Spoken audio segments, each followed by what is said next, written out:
Hey there, Fletch from All Things Overlanding here. Today, I am at camp in Wisconsin. I'm out in the middle of the wilderness. It's been snowing. It's now kind of freezing raining, but I'm hungry. So today I'm gonna cook some potato soup, which I'm gonna use my Coleman Fold and Go propane stove for. I picked this up because I previously had the Coleman double burner stove, but it was really big. It took up a lot of room. I recently switched to a pickup truck, so I needed something that would fit in my drawer system without taking up a ton of room, which is why I got this. I like the Jetboil Genesis. This is very comparable. I'm going to show you the features and stuff of this. I've heard good things about the Jetboil Genesis, but this is less than a third of the cost of the Jetboil Genesis. So if it works even halfway decent, I'm a happy camper. So if you want to see more on this Coleman Fold and Go stove, learn more about the features of it, and kind of see my thoughts on it, stay tuned. All Things Overlanding is brought to you by some fantastic companies. You should definitely check out the description and click through their links to see all the awesome stuff they offer. Companies like Red Arc for all your overlanding power management needs. Last US Bag, tons of amazing quality overlanding bags. Rugged Bound Supply Company, rooftop tents, awnings, roof racks, and more. The More Expo 2022, get your tickets below. And Northology Overland, guided overlanding trips and a free overlanding magazine. Alright guys, so as you can see, this is the Coleman Fold and Go stove. The thing that's really cool about it is the form factor. So again, I'll put the dimensions up on screen here, how big this thing is, so you have an idea if you're trying to fit it into like a decked drawer system or something like that.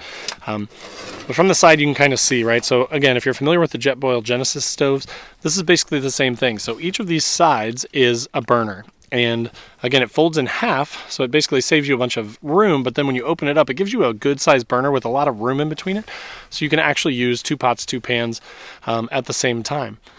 Down here on the side is where your regulator plugs in, which is really nice.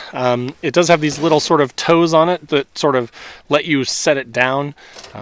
It has this nice clasp on it that's really easy to operate. You just kind of pull out on it, and that's what separates the handle so that you can open it. And then each one has its own starter built in, which is really nice. So you can just click that and it will start the stove. So you don't need a lighter or anything like that, which I really like. So when you open it up, you'll notice that one of the really nice things about this stove, and what you hear people talk about quite a bit, is the fact that the cooking area is so big and they're so far apart. Again, with my old Coleman double burner, they were like right on top of each other. They were like maybe like this far apart. So you almost couldn't get 2 pots or 2 pans in there. But with this, you've got a huge cooking area on each one. Now, when you open this up, you know, these things store sort of upside down so that they take up very little room. This is your regulator in here that I'll have to disconnect here. And basically what you do is you turn them upside down and you'll notice this little gap here. You basically just have to squeeze it together, and there are like little lips in here, and you just sort of put it down under the lip and let go, and it will seat itself, so it's not going to turn or spin or anything like that. We'll do the same thing over here on the other side. So then once you get this all set up, you turn these right side out. You lock them in place by pinching them and putting them inside this groove. Again, you can see just how much space you've got. And the nice thing is too, it's not proprietary, so you could set anything. You could set a skillet on top of this, a discata, you could set pots, pans, all sorts of stuff on top of it, which is pretty awesome. Again, they've got built-in burners down here, as you can see, which you just operate with these little red buttons, which are conveniently right on the front. And then on the very front here, you've got your controls. For the left one, if you want propane to come out faster, you turn it up more. If you want it to come up faster on the right side, you turn it down more. So they're opposite, so you know which one's which is kind of nice. Again, really small form factor, which I like. And the fact that it folds up, for me, makes it so it fits in these drawers much better for me. So let's boil some water. All right, guys, so for our soup, we need 4 cups of water boiled, and then you basically just, once it starts boiling, you simmer in your soup for 5 minutes or so, and you're good to go. Again, I'm gonna have some French bread with it that I'm cooking in my little oven here, which is pretty awesome. But so let's give this thing a shot. Basically, you turn on your propane, and there we go. So that's pretty cool. So my old Coleman stove, one of my only complaints about it was that the fire control was really difficult to use. It was like an on-off switch. And one of the good things that you hear about the Jetboil Genesis all the time is that you can turn this knob like 10 times around or something. Like you can turn it a ridiculous amount around to really control the heat. But I will say, just in this little bit of using it, it is definitely way better than the old double burner. Like you can bring it way down or you can bring it way up. So I'm really impressed with that. So again, we're gonna boil some water, we're gonna cook some soup, and we're gonna have dinner. So it has probably been about 4 or 5 minutes, and we've got boiling going on. So I'm gonna add in the potato soup here.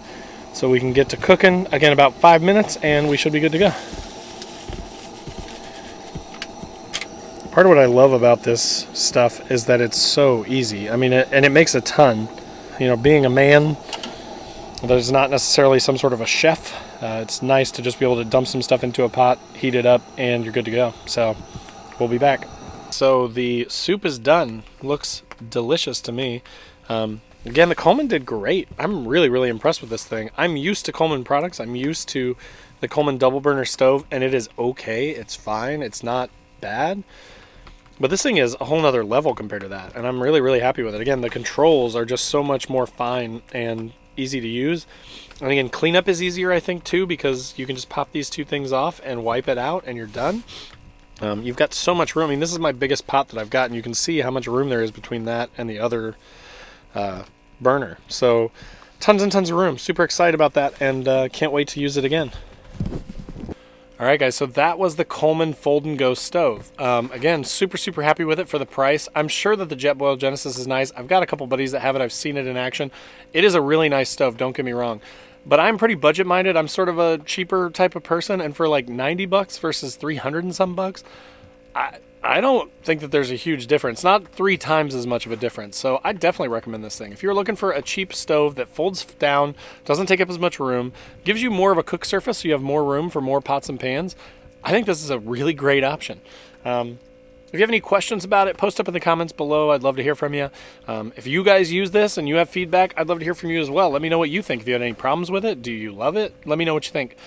Also in the description below will be links to Facebook, Instagram, my podcast. I've got a podcast that comes out every week. Patreon page. We've got a Discord. We all chat on that. It's amazing. And then also Newbie Overlanders Facebook group. If you're on Facebook and you want to hang out with people that are not going to give you a hard time if you ask a question that may not be the most smart question or may have been asked before, that's kind of the place for you. Come and hang out with us. Whether you're new or whether you're experienced, we'd love to have you. Again, thanks for watching. Make sure to click that subscribe, click the bell button to be notified when new videos drop. I put out a couple per week, so tons and tons of awesome content for you guys is what I'm trying to do. So I would love to have you. So thanks again for watching, and we'll see you next time.